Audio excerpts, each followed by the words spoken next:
Grace. Gobind will be live shortly. Book a tarot or astrology reading on our website, channelforgrace.guru, and check out our latest programs and classes. Please give us a share and a like, and we hope you enjoy the broadcast.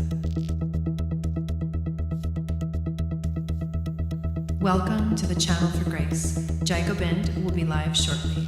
Book a tarot or astrology reading on our website, channelforgrace.guru, and check out our latest programs and classes. Please give us a share and a like, and we hope you enjoy the broadcast. Welcome to the Channel for Grace. Gobind will be live shortly. Book a tarot or astrology reading on our website, channelforgrace.guru, and check out our latest programs and classes. Please give us a share and a like, and we hope you enjoy the broadcast.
Satnam, and welcome back to the channel. My name is Gobind, and this is your channel for grace. Thank you guys so much for being here live, and thank you to those of you that are watching the replay. I am excited to be back home at my home studio and excited to be talking about this full moon in Cancer that is happening on January 13th of 2025 at 23 minutes and 23 degrees and 59 minutes of Cancer. So it is definitely going to be a very intense and heavy full moon.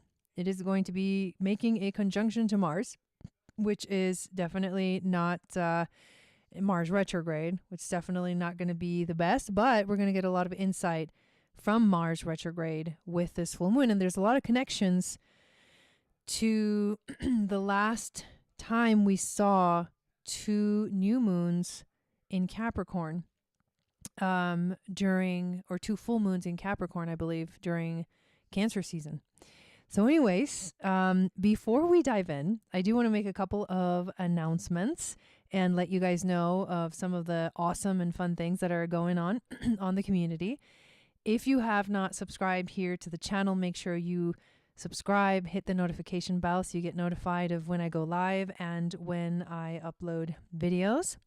Also, make sure to download my free moon astrology guide, which will tell you what your psychic gifts are based off of your moon sign. It's also going to tell you, so I'm going to enter you into my email list, and I send out a weekly moon magic report, which gives you the astrology and the horoscope for the week ahead. And that's always really fun to get. People tell me they love getting that weekly report. All right. The announcement that I want to make is that this weekend we have a free mini moon goddess training program. And I say program because it is basically like a mini training. We are going to dive into all three levels of the moon goddess training once a week for 3 weeks in a row on Sundays. And it will give you an opportunity to see what the moon goddess training is all about, what we're going to be learning, and the different levels.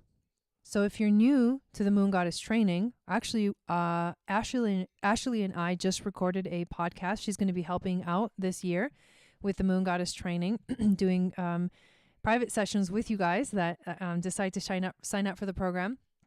And we did a podcast on my Channel for Grace Uncut podcast.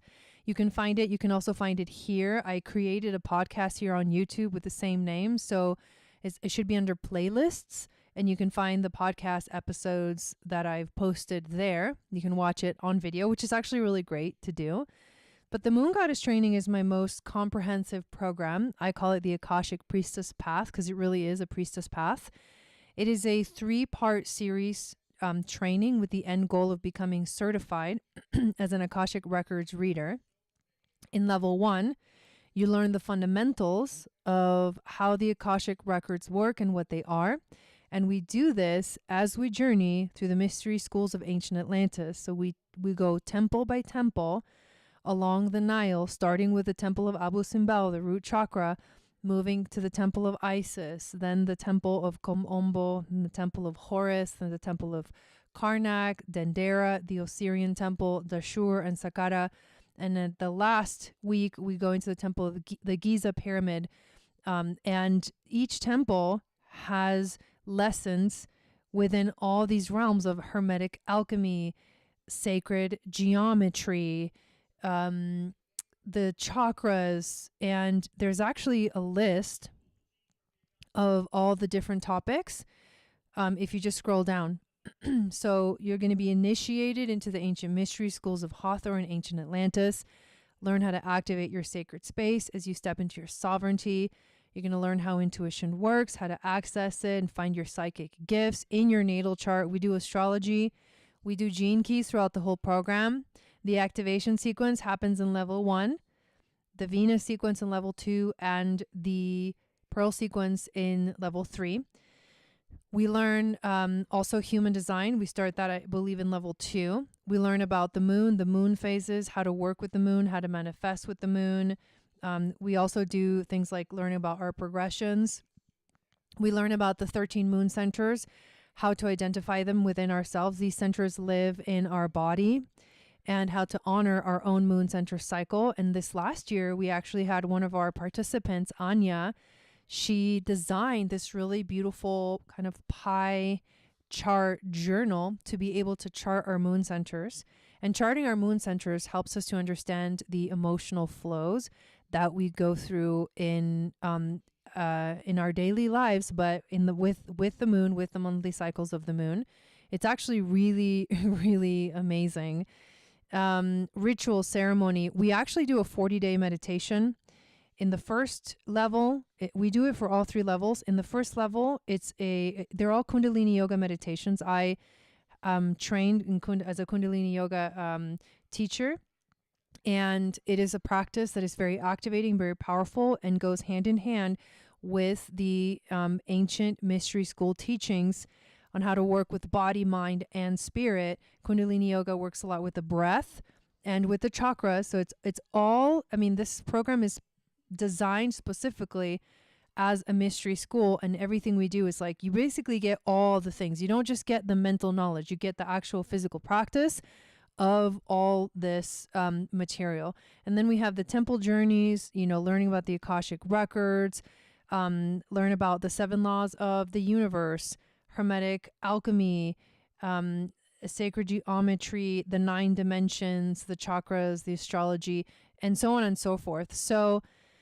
it is a very comprehensive program, and we begin with level 1 on February 27th, and we do the Nile River initiation, and every week it's 1 temple by 1 temple. And the really amazing thing about this, new moon in Pisces on February 27th, it's a time of spiritual enchantment, and it is activating the North Node in Pisces, South Node, Virgo, and the theme, the karmic healing theme that we're going to be going through this year with the nodes in Pisces and Virgo. So it is going to be a very powerful activation of the nodal axis. It's also the Chinese year of the Earth Snake, and the snake is activating. It's, the Kundalini rising, it's elevating, but it can also calm us and ground us and stabilize us. And that's what the Chinese New Year represents of the earth snake. There's so many cool synchronicities about this specific program and this year, 2025. The other really fun thing that I should share with you guys is that I have been invited by Robert Grant to go to Egypt and participate in his 144 Alpha Omega expedition.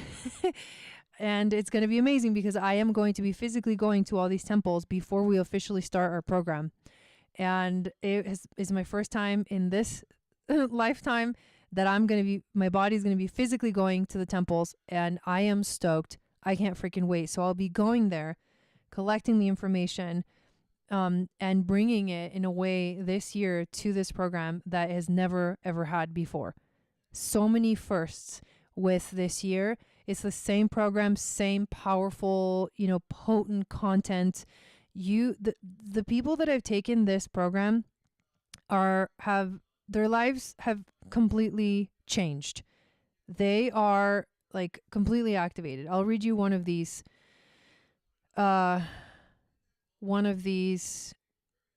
reviews. To sum it up in a couple of words, this has been such a beautiful, soul-shaking, gut-wrenching, magical freaking experience. I am so, so, so grateful for you and this community, Jai. Like I have said time and time again, this space has opened me up to so much healing, growing, learning that I would have never gotten from any clinical therapist. Ha! And you can read some of the other reviews as well. And I love talking about this because honestly, this is like my baby, This is my mystery school. This is what I was meant to do here. I'm a projector, a mental projector, and I'm here to be a guide.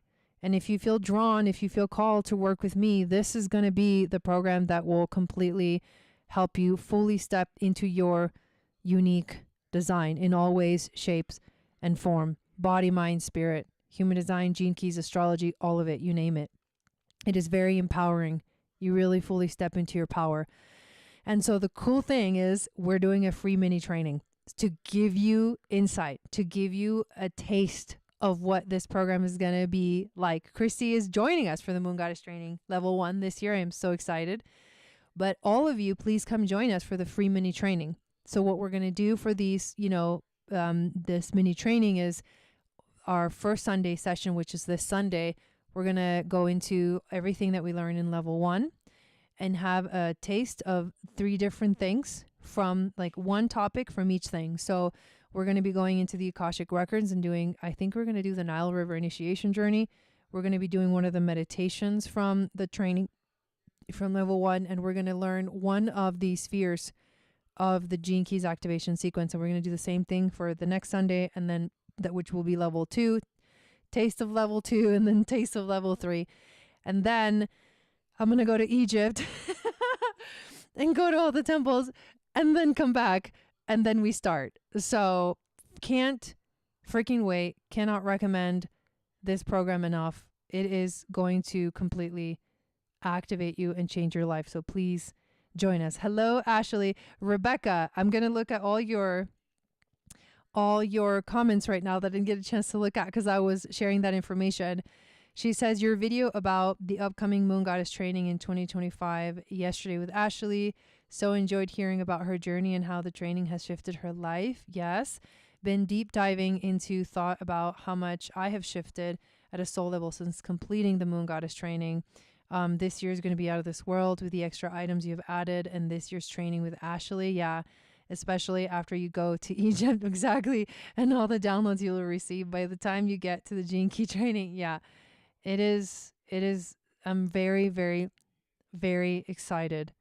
Very excited. Ashley says 12 out of 10 recommended. Hello, Mary. Welcome in. All right. So if you didn't know, I wrote a book called Seasons and Stargates, Your Annual Astrology Guide 2024-2025. I am currently working on 2025-2026. The book premieres, or basically is going to be available. The calendar starts March 21st, which is the spring equinox. And I am working to get that ready and out But you are looking basically at one of the pages from my book this year, which is available for purchase, and what I said about this full moon in Cancer. So, first of all, a full moon in Cancer is I would say the most dignified, strong energy that where the moon feels the strongest, and could be the most powerful moon of the year because it's where the moon is at home. And whenever a planet is at home in its fullness, especially with the moon and its full moon, it really activates the energy significantly. So this moon is going to be very, very intense and very, very emotional because that's what the moon rules, the emotions. The stargates that this moon activates are Sirius stargates and the Lyran stargates. And the Sirius starseeds they're connected to ancient Lemuria, also ancient Atlantis, also ancient Egypt, the Sphinx, the energy of Leo, and the Atlantean year. Also the Lion's Gate, 888. And the Lyran starseeds are connected to ancient ancestry and ancient wisdom that comes from our ancient ancestors. This moon activates our sacral chakra, and the sacral chakra is about emotions. It's about flow. It's about movement. It's about creativity. It's about like birthing things. It's the womb, and a very, very powerful sacred divine feminine energy. And it's about flowing. And remember that wherever the moon is in the chart, in the astrology, is where things are fluctuating the most. Things are moving because the moon is constantly shifting, constantly moving through the degrees. It's the fastest planet in the astrology chart. And yes, I know it's not a planet, but in astrology we refer to it as a planet. It's the fastest planet in the chart, and it's just constantly on the go, go, go. And it's changing and flowing, and that's the sacred divine feminine that the moon invites us to understand. So the sacral chakra connects us to that. Then each energy, each sign has a system of the body that it's connected to. And the Cancer energy is connected to the lymphatic system. And the lymphatic system is also, it's the liquid in the body. It's the water in the body that flows when you move. The lymphatic system and the flow of of the lymph does not happen if you just sit all day or you're sedentary all day long. And that's when we get sick, when we're not moving our body. And that's what the moon is teaching us. You got to be in constant flow. You got to be in constant movement because the energies are coming and going, and they're, entering your body, flowing through your body. And you need to always be kind of in this flow like a river. You need to let your inner rivers flow with the movement. And so it teaches us to move our body and to stay healthy in that way by, connecting it to the physical aspect of who we are. And the gene key, Helora Essa, that this moon activates is the 62nd gene key and the 62nd gate in human design. So let's read a little bit here. This full moon is happening on January 13th, 2025 at 23 degrees, 59 minutes of Cancer. The moon in this sign is in dignity, meaning she feels at her best. And truly, Cancer moon is all about being in our feelings and letting our feelings and emotions guide the show. This is also where we can feel super intuitive and also very emotional. The most significant thing about this full moon is that it happens a day after the nodes officially enter into Pisces and Virgo. The collective theme has now changed, and the North Node is guiding us towards our dreams, spirituality, connection, God, and mysticism. The South Node is now telling us that we cannot get lost in the details, that we cannot stay stuck in old routines that keep us trapped in the physical reality. We have to look beyond the physical towards the spiritual, and this full moon officially initiates this new nodal cycle, which lasts about 18 months. So we will have officially entered into a world where we have to literally find the magic in the mundane. This moon is somehow interlocked with destiny. We are going to feel some kind of culmination energy from the season of Cancer 6 months before, where we had 2 full moons in Capricorn. this full moon is the completion of that cycle. And the 2 grand trines that I'll show you in the chart in a minute, that this Star of David is made of, are composed of the elements of water and earth. So this means that we are being invited to find our grounding, to be more stable, and to know what we are reaching towards, while at the same time staying connected to our hopes and dreams. We have all the determination to commit that we need, but we have to trust in our emotions to guide us in the right direction and to take the right action. You may not find yourself taking action yet because Mars is still retrograde, but you can reflect on how you will take action once the energy lifts. Ressa says this moon is conjunct your Venus and Chiron and the gene key of your IQ. Okay. Bernadine, I'm in my Saturn return in Pisces. Ooh, so another, these are all big things. So let's look at the chart and check out some of the magic of this beautiful moon. All right. So 23 minutes, 23 degrees, 59 minutes of Cancer, just a few degrees away from Mars. This means this full moon is conjunct Mars. What is Mars? Mars is the planet of drive and motivation. What is Mars doing right now? Mars is retrograde, which means this is a moment of deep reflection for the collective, for us individually. And this retrograde is long. We're like still in the middle of it because Mars still has to go back to 17 degrees before it goes direct. And that's not going to happen until sometime in February. I think like late February. Can't remember the exact date, but it's a long transit. So you need to just relax, have patience, and observe. Be the observer. This is the hanged man energy. You need to see things from a different perspective. Mars is showing you that. He's also teaching us to reflect on all the ways that we have not taken care of ourselves, that we have not nurtured ourselves, that we have not loved ourselves, that we have forgotten about true connection, compassion, love, family. This is the sign of the home and the family.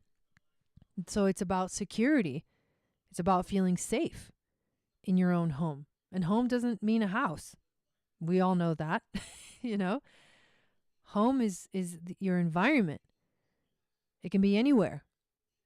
And home is where the heart is, which is what this energy of Cancer is really teaching us. This Mars is teaching us what home is where the heart is really means. It's crazy. The moon being in dignity in the sign of Cancer means she's very, very strong. So she's the ruler of Cancer. So it's like, what is she doing in this? Well, she's full face. Full moons magnify the energy, expand it out, make it feel fuller. And this is emotion. She's the moon goddess. She's the high priestess. She's at her best here. She knows what she's doing. She's very confident in this space. She's very comfortable in this space. She knows how to feel secure. She is teaching us a beautiful lesson here, making a conjunction to Mars about how to do it. I will show you the way, she says. It is so beautiful. And if we just had looked at that in itself, that would give you a lot to think about just right away. Obviously, there's other aspects that are happening. So I mentioned it. The nodes are now in Pisces, North Node Pisces, and South Node Virgo at this time. They're actually changing on Saturday. So we have entered the new collective theme. I'm going to do a workshop about this. If you want access to the workshop, it's included in the Starseed membership. You get a week free if you sign up for the Starseed membership. And then you get, and then it's $22 a month. Super cheap. And there's a lot of content. I go live in the Starseed membership. Earlier today, I went live to talk about Mercury in Capricorn Everything is uploaded. You get all the replays. You get journals for every new and full moon. You get meditations. You get information. You get a workshop once a month at the beginning of the sun entering that sign.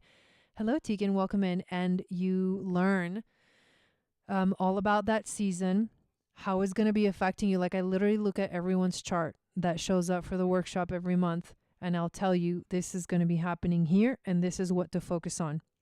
And we've been following the seasons of astrology this year more than ever, because this was the first year that I actually put out my book, Seasons and Stargates. We use the book in the membership. So the special workshops that I do, they're always included in the membership. So all you have to do is just find your way there, and there's past workshops too that we've done. We did like Jupiter and Gemini workshop. Every time there's a major thing, I'll do a special workshop. So we're going to do this, and I'm going to talk deeply about this, but this is a new collective theme where we are supposed to be letting go of the past anywhere in our lives where we are trying to focus too much on the details and lose track of the spiritual, where we're being like a little mouse, where we're focusing too much on the material world, and we're disconnected from our higher self. And the North Node is the destiny for the next 18 months, starting on Saturday, is going to be spirituality. Hey, Cody, it's going to be connection to the divine, connection to God. And on top of it, the planet that rules Pisces is right here. Neptune with the North Node. It's going to conjunct the North Node. Well, it's going to retrograde and like kind of go back and forth a little bit, but it will conjunct the North Node, and it's going to happen soon. And Venus is going to be there too with that conjunction. I've looked at it. It's happening actually, I believe, either right before or during the Egypt trip. And I'm going to be doing the astrology of the Egypt trip, recording a video for myself, but then also like if anybody wants to watch that video that's in our group for Egypt, because I think it's going to be like, it's going to be fascinating. When I sit down, see, the thing is I channel, right? On the channel for Grace, I channel the information better when I sit down without looking at it and just start talking about it. So I'm a mental projector. And so when I just start talking and sharing my ideas, which is that's what I'm supposed to do, that's where the insights come through.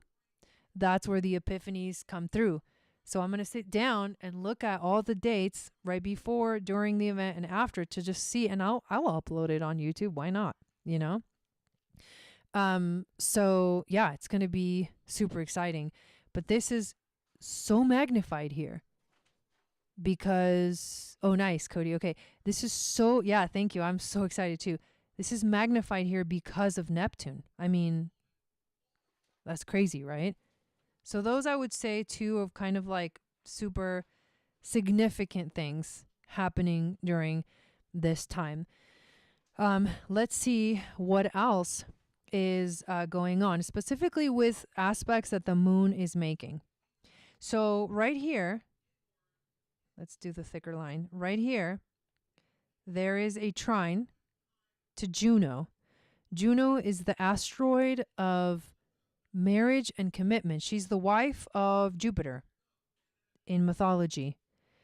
And she's in Scorpio right now during this moon, making almost an exact trine. So she helps us commit intensely because Scorpio, the way that Scorpio commits, it's fucking gnarly. I have Mars in Scorpio. I was born June 3rd, 1984. So me and the Leo King are about like a month apart or something like that, a little bit over a month apart. And we have a lot of the same stuff. We North Node, Gemini, all that stuff. I have actually moon at 0 degree Leo.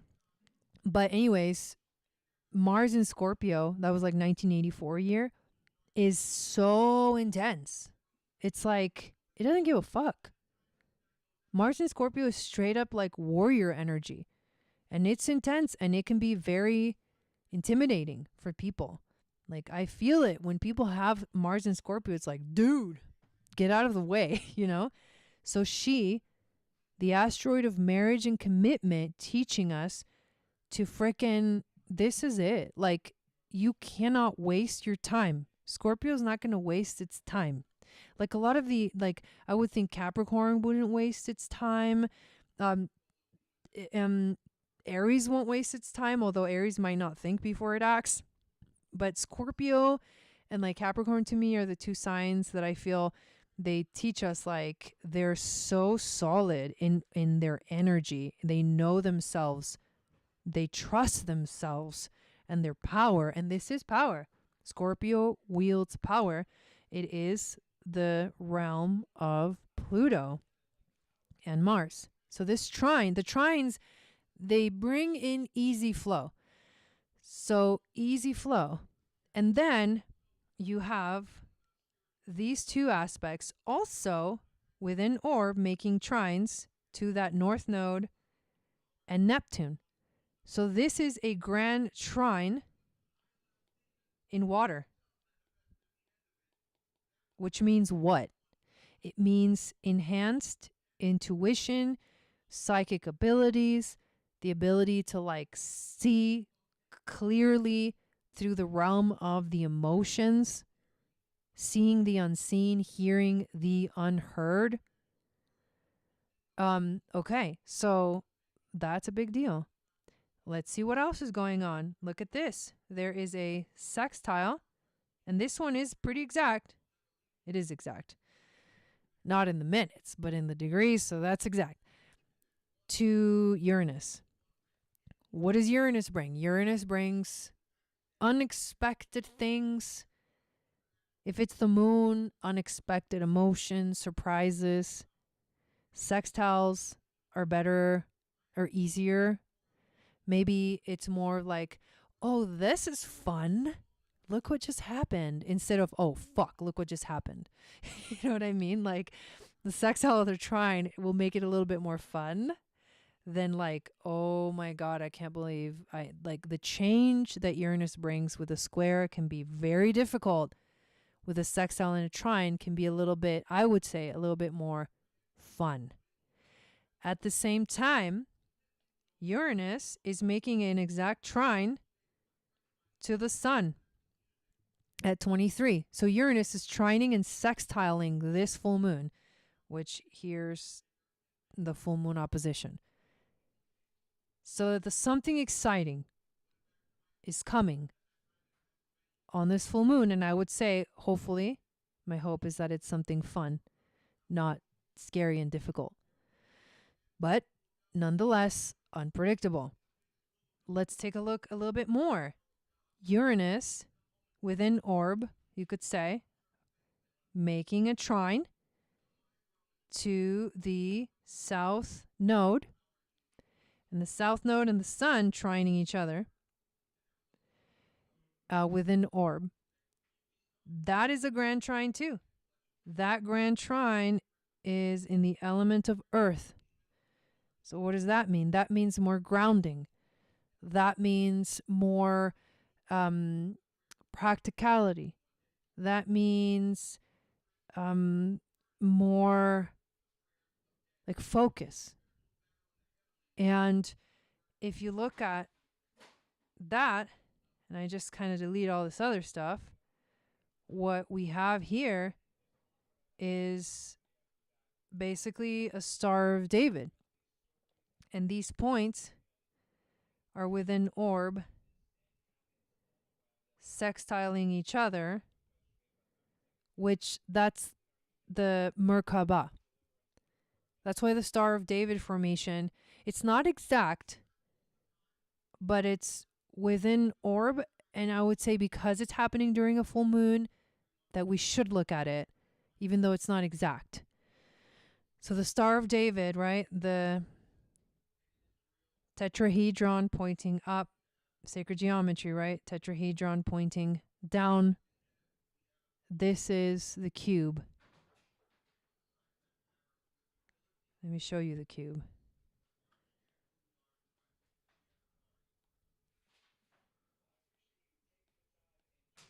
Boom. So the cube also represents the earth,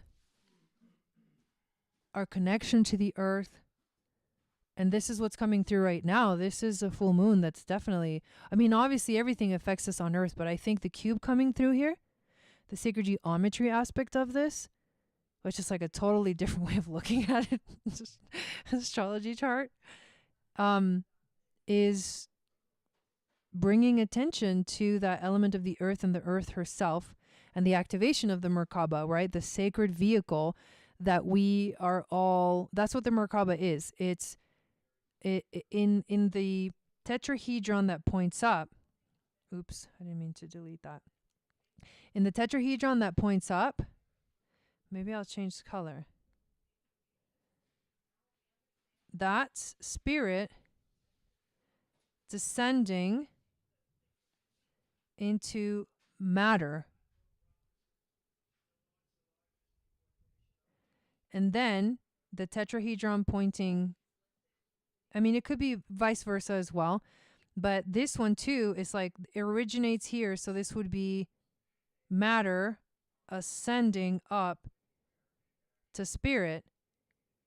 And that's the whole thing that Matías Estefano talks about, heaven on earth. Activating the Merkaba is fully embodying our higher self, our spirit, in our physical body. That's the whole point. And the craziest thing of it all, I mean, it's all crazy to me. This is how I talk, you guys. The craziest thing of it all is, look at this. On this day of, well, not on this day, the day before, let's go back 1 day, 2 days. Look at the north node and the south node. It is also the first full moon of the year. That's kind of crazy. The north node is at 0 degrees, 0 minutes of Aries. And the south node is at 0 degrees, 0 minutes of Libra. And that's the collective draconic chart that the Leo King has been talking about. And that, I mean, I follow him. You guys know I follow him. I watch a lot of his stuff. I learn basically all of my astrology the way I learned it from him. He's my teacher. But the draconic chart, the significance of it is it tells us the theme of the next 19 years for humanity. And I was saying I was going to do a broadcast about this and just look at the chart and like kind of decipher it like we're doing it here. I don't know if I'll have time for that, but I'll try. But anyways, this is happening right like a couple days right before. It's the draconic chart is the ultimate destiny for human beings. Because it's the ultimate being here as a human being, like heaven on earth. The ultimate. Spirit is like the Fool card. Spirit descends into matter.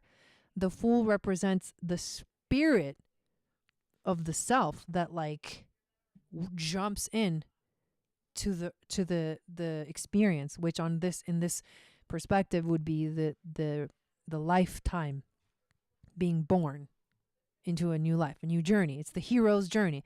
So we are all individually in our hero's journey, and we're moving through this, and it's teaching us all of these things, and we're learning all of these things. So coming back here, let's finish deciphering some of the other things. There is also a square. So here's the challenging aspect. Chiron is making a T square to the moon, and the squares always challenge us to act, to take action. The square is never going to let you just sit still and do nothing. It's going to agitate you. It's going to make you feel uncomfortable. It's going to frustrate you. It's not going to let you just sit there and chill. The trines and the sextiles will let you sit there and chill. The sextiles not as much as the trines. The trines are like easy peasy. Like I just want to chill and relax. But the squares are going to, that's the friction. The friction that we feel is here. And the interesting thing is that Chiron is in Aries, And the dispositor of the energy of Aries is Mars, and Mars is right here with the moon. So it is important. There's something here that we need to pay attention to. Chiron in Aries is teaching us to heal ourselves, to know who we are, to trust who we are, to be fully ourselves, our unique design, and to not be afraid of being that, to not be swayed, to try to be something else than what you are. It's like full self-acceptance. So the fear is that we're not good enough. The fear is that people will judge us. The fear is that, I don't know who I am. I don't know what I'm doing here. That's Chiron and Aries. People that are going through the Chiron return, it's kind of crazy. But we're discovering who we are. We're healing that deep wound of, I don't know who I am. I don't know what I'm doing here. No, you know who you are and you know what you're doing here. And that's what Chiron is saying. You need to freaking own it. And it is a powerful thing because it's a T-square, which means it's a little stronger than just a regular square. There's 2 squares to the full moon. So that's important. And then the other challenging aspect is over here, a square from Jupiter to this Venus Saturn conjunction. And then it's not exact, but it doesn't matter because the full moon magnifies everything. So even if it's just a few degrees away, it's present, it's there, and it's part of the chart. I love this conjunction because it's telling us to devote ourselves to what we love and what we value and what is important to us. And that right now is our spirituality, our higher self, our divine connection, our divine experience, right? Heaven. This is the heaven part of heaven on earth, right? Pisces is heaven, Virgo is earth. In order to bring heaven and earth, you need to find the balance. And that's why the Merkaba and the cube was so crazy, because in order to find heaven on earth, to bring heaven to earth, the opposition needs to find itself in the middle. And you know what the middle of the cube is?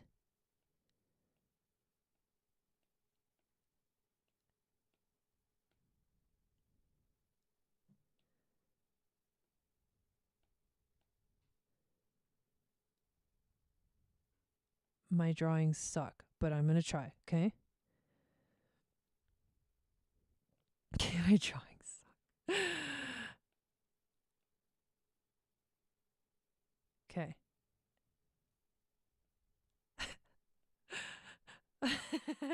Anyways, what's the center here? No, I wanted red. The center of the Merkaba. The heart.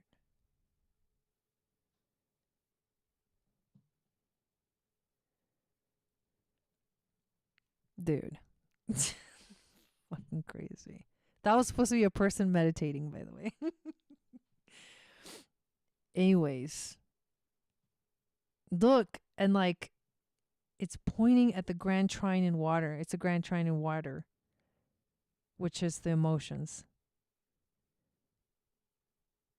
Yes, it is. That's what I drew. Person. So this is the person's knees, right? Their feet, their hands, and their head, and their body, right? We are the ones that bring heaven to earth through this portal, this duality of Pisces and Virgo, where spirit descends into matter. This is a perfect alignment of how it works. And then you've got, right, the chakras. This is no fucking joke, dude. This chart. This is fucking crazy. I love it. That's the center. In order to find the balance between this duality, to bring heaven to earth, you need to find the middle path. All right. This is magic, yo. This is it right here.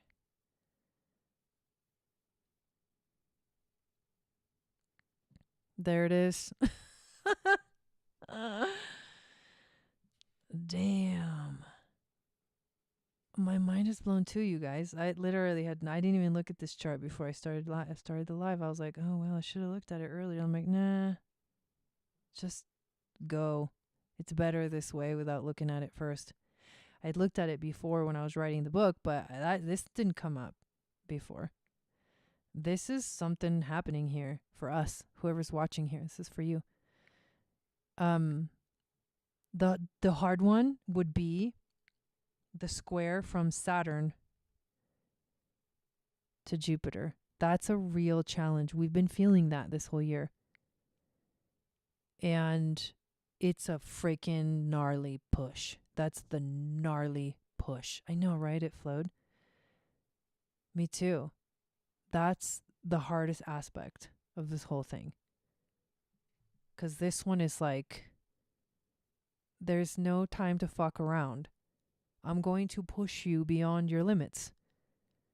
Right? Jupiter is beyond the limits. Jupiter expands anything it touches. Saturn squares, especially Jupiter, is like hard, difficult things in life that are no fucking joke. Like my brother's house burned down. It's gone. That's some fucking Saturn square Jupiter shit. Or like Saturn square Pluto, but thank God we're not doing that. Like, it's not easy. So, this is crazy. Yeah. I love it though. Here's what we're going to do with this one though. I'm going to delete this like that. And I'm going to take a picture of this to remind me of the craziness of this chart.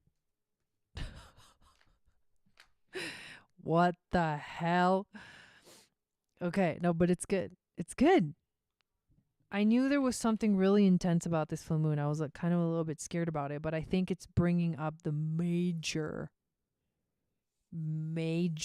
connection to everything that I personally have been learning that we're doing on the planet. Like those of us that are awakened and like here to do this. Yeah. Okay. Let's look at this now. The gene keys. So the 62nd gene key is the gene key that this moon is activating. And the 60, does anybody have this one in their chart? Well, we know Raessa does. IQ sphere. I don't think I have it. Anyways, this gene key goes from the shadow of intellect to the, oh, thank you, Rebecca, to the gift of precision, to the city of impeccability. So it's called the language of light. Can't make this shit up, dude. The ring of no return. Okay, I definitely feel that. Wait. What does that even mean? Hold on. No. I need to look this up. There's no way. The ring of no return. Let's see. Gene keys, codon rings. Yes. Please. The ring of no return. What the hell? Which is the 31 and the 62. This mysteriously named codon ring, the ring of no return, refers to the evolutionary process that takes place when higher consciousness reaches the throat center in human beings. The throat center is where the greatest human initiation occurs. This is the great leap from the fourth causal body to the fifth Buddhic body. Once you begin to speak your truth and higher involuntary currents begin to use your voice to transmit their truths, there is no return. At this point, you have broken away from the lower realms forever, taking the leap from worship to embodiment. What in the AF?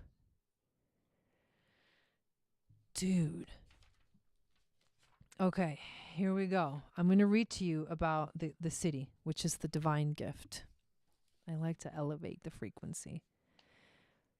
Cosmometry, the language of perfection. The Siddhic state of the 60-second gene key is impossible to understand intellectually. As the 60-second city dawns, all sense of continuity in your normal life is broken. In the true Siddhic state, all trace of your prior genetic condition is erased. Enlightenment is not only a spiritual and mystical event, but also a chemical one, in that the very biochemistry of your body undergoes profound alterations. When you disappear into the Siddhic state, and that is precisely how it happens, what is left behind is simply pure consciousness operating through a specific genetic vehicle. This is generally referred to as the death of the ego. Once consciousness ceases to identify itself as existing, the behavior of the human vehicle is beyond the grasp of the intellect. Such behavior is said to be impeccable. I love that, Tegan, or Tegan. I'm not sure if I'm saying that right. The word impeccable is often misunderstood when used in reference to true masters. The most common mistake we make is to believe that one who manifests the Siddhic state must now behave in some kind of holy way. There is widespread assumption that so-called divine states of consciousness come with a sanctified code of conduct. If you truly understand the nature of the 60-second city of impeccability, then you will see how laughable this notion is. To be impeccable means to be exempt from doing sin, which sounds as though it entails a certain level of purity and virtue. However, something profound needs to be understood here. One who has disappeared into the Siddhic state has truly disappeared. There truly is no one at home. Pure consciousness is at play within this being, so whatever they say or do is beyond reproach. If a man were to commit murder in a Siddhic state, actually an impossibility, he would be beyond reproach. Of course, society would punish him and humanity would judge his action as evil or wrong, but this does not detract from the fact that he is beyond reproach because there is no he. You would only be punishing an empty body. This is the meaning of impeccability. As we have seen through the 60-second gift, communication at the more refined levels becomes very precise, especially through the medium of language. The 60-second city concerns the use of language at a level beyond our ken. Every single word has its frequency and vibration, and the order and syntax of your diction creates a certain aura. At the Siddhic level, words do not come via the mind anymore. They are not thoughts that become words. They emerge directly from the void, naked and pure. If you look at the sayings of the great masters, you may often find that they say contradictory things about the Siddhic state. For example, one may say that enlightenment can only be found through intense seeking, while another may say that nothing you do will ever bring about this state. There appear to be many discrepancies between the words spoken by sages. This is because each still filters his or her experience through their own background, language, and culture. However, when someone manifests the 62nd city. They create an exact linguistic science of enlightenment.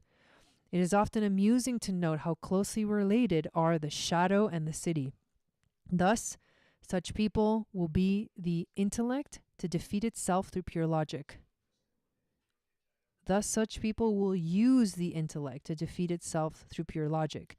They will also use language to demonstrate how futile language actually is, for it is language and thought that underpin the very illusion of the human state in the first place. The 62nd city may appear to be highly intellectual, and indeed it will appeal in particular to men who are more mentally polarized than women. These are the sages like Socrates, whose logical argumentation cannot be defeated because consciousness itself is using the left side of the brain with impeccable precision. In such cases, language itself can be used as a means to bring about surrender within another. These people are adepts at using language in extraordinary ways in order to highlight the grand illusion in which the human mind operates. But even more than this, the 62nd city brings the understanding that every cell within the universe is a divine word. This profound truth allows such a being to become a master of divine language. Because the divine alphabet is so simple, a true master can respond to anything and anywhere, anywhere with exact precision. Wait a minute.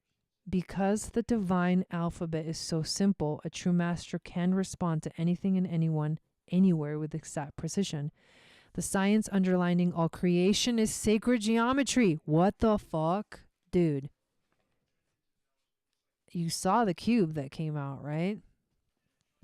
The eternal truths contained in sacred geometry unite all human sciences, arts, and approaches to understanding through either the left or the right brain. There is a cosmometry behind life that choreographs all actions. The closer you come to full awakening, the more harmoniously your life flows with this cosmometry. When you finally merge into the ocean of consciousness, that's very Piscean, you achieve complete oneness with the divine cosmometry. Everything you think, say, or do is no longer done by you, but by the whole. Therefore, it is done impeccably. The real difference between the city and the shadow is the complete absence of fear, which is the absence of self-identification. Divine cosmometry is the language of perfection. It is the manifestation of impeccability, in which your every movement and breath becomes an emanation of pure light. Your whole being is simply made up of living, intelligent lines of force that move and flow without resistance. There is no longer anything out of place within your being. There is no longer any need, agenda, or discomfort. All is exactly as it should be in you and in everyone else. The embodiment of this truth leads to ultimate peace. You have crossed the great divide in the throat and can never again return to the illusion of separation. You have entered into the language of light itself to see the one word in all words, the fathomless, the ineffable, the wordless, the impeccable beauty of being. Whoa. Whoa. You know, these gene keys, they're something else, man. I absolutely love reading about the gene key that the new or the full moon lands on. I feel like it's very significant. So I hope that you enjoyed looking into that today. I think that this moon is going to freaking activate us beyond belief. I love it.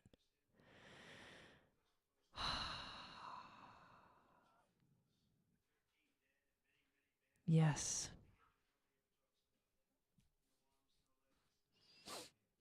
This is a lot. It's definitely a lot. And I don't know. I guess I'm kind of processing the information, but